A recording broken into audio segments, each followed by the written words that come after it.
करते थे। फासिस्ट लोग उनको बोलते हैं, हिटलर जैसे लोग। तो महात्मा गांधी ने भी कहा था कि ऐसे लोगों को कुचलने के लिए फौज में भर्ती हो और हमारी फौजें मदद करें। तो वो भी गए, लड़ लड़ के आए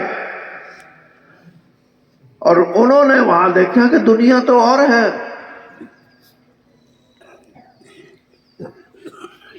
और दुनिया देखी तो आंख खुली उनकी। फिर देखा कि ये इसे इतने आगे क्यों है हमारे थे। तो देखा कि ये तो शिक्षा है, पढ़ाई है। यहां हमारे यहां तो पढ़ाई नहीं। यहां ये हाल था। मेरे पिताजी 8वीं जमात तक नरवाना में स्कूल था।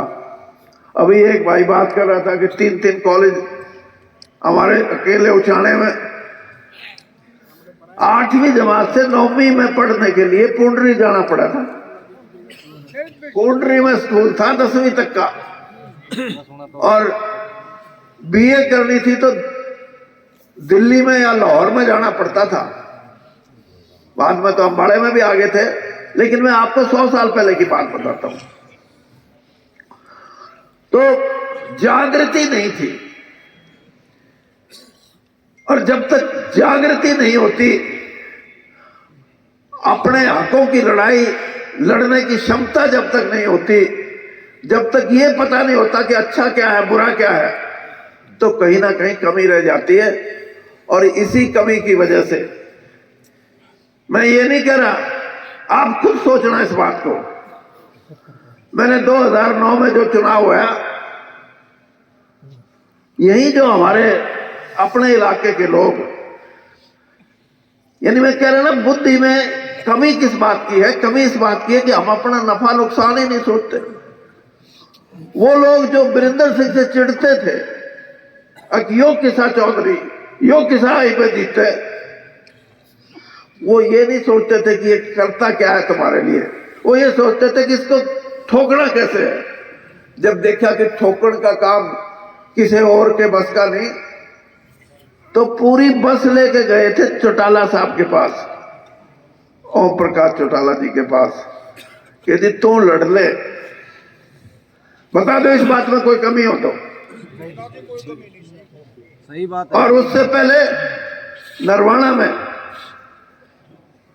अगर भाई नरवाना में आजे आड़े तो कोई किसी का है नहीं, उन्हें जीत जोगे।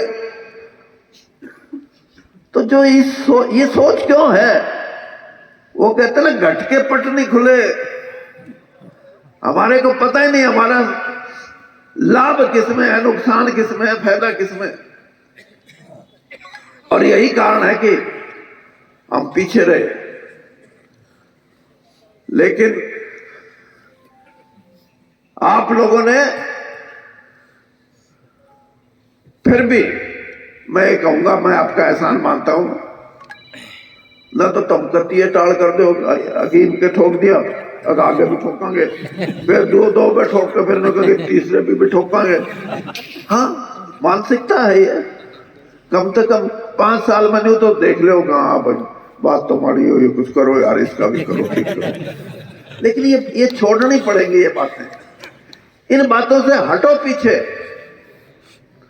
आज मेरे जितने भाई ये साथी बोल के गए, शिवनारायण जी या जितने भी हैं, इन्होंने एक ही बात कही कि वीरेंद्र सिंह, ईमानदारी में इसका कोई मुकाबला नहीं। और तुमने सोचो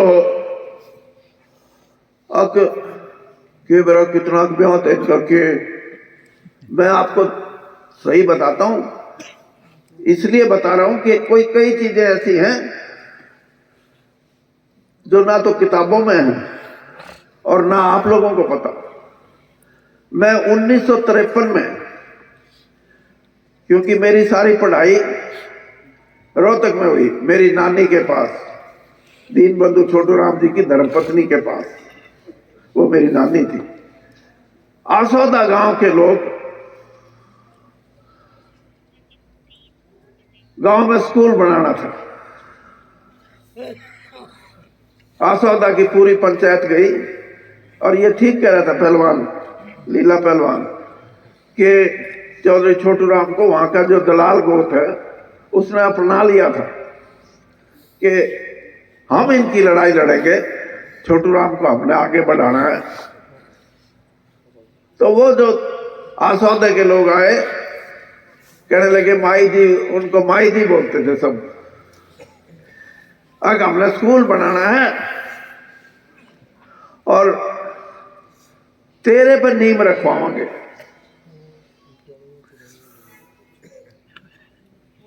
तो ये पंचायत का आगे बुढ़िया ना, हालांकि अनपढ़ थी वो तो बेचारी, पढ़ी लिखी नहीं थी, कहने लगी भाई तुम आए हो तो जरूर आऊंगी। मैं बालक था, 6-7 साल का था, मैं बात सुना करता। तो वो कहने लगी मेरी मात है, अगर जाऊंगी तो कुछ पैसे देने पड़ेंगे स्कूल में, चंदा।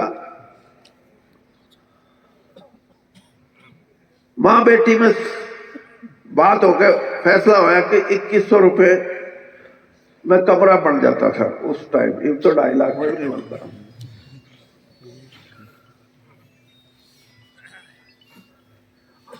छोटू राम की धर्मपत्नी पे 2100 रुपए नहीं थे। ये होती है ईमानदारी। तो 12 साल तक पंजाब में किसान की, गरीब की, दलित की, पिछड़े की सेवा करता रहा। और मैं इसलिए ये बात आपको सुना रहा हूं कि मैंने भी अगर जिंदगी में ईमानदारी रखी है तो सिर्फ इसलिए रखी है कि ईमानदारी से बड़ी कोई चीज नहीं होती जिंदगी के अंदर।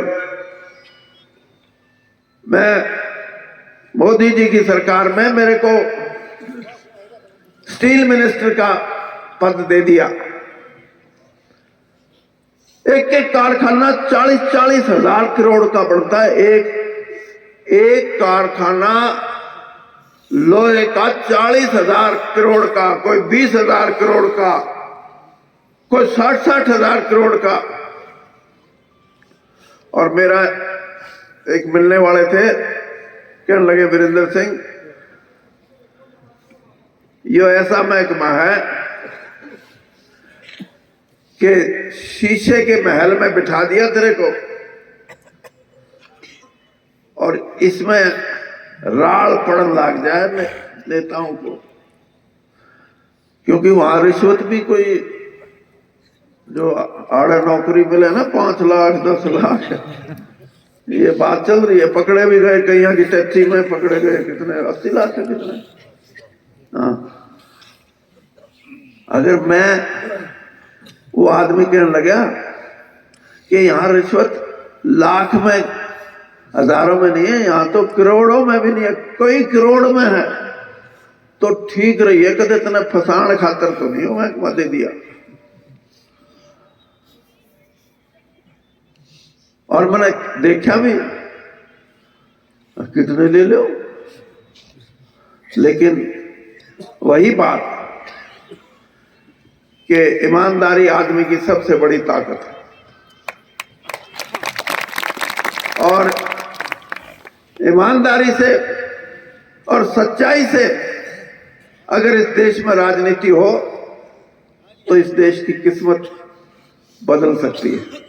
अभी एक भाई मांगलपुर से जो बोल रहा था वो बिल्कुल ठीक, मैंने ये बात उठाई, मैंने कहा प्रजातंत्र में 51 वोटों वाला आदमी सब कुछ बढ़ता है, 49 वाला कुछ नहीं बढ़ता।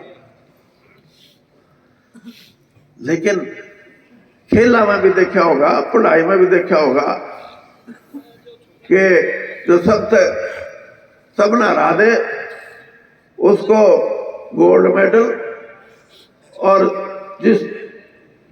जिसको हराया उसको सिल्वर मेडल, और तीसरा, चौथा, 5वां इनाम भी मिले। लेकिन राजनीति में ये है ही नहीं। यहां तो 49 वाले कुछ करो, 54-51 वाले की। ये देश की राजनीति में ये बदलाव आएगा, और ये बदलाव ये नौजवान बच्चे लेके आएंगे, ये नौजवान पीढ़ी लेके आएगी।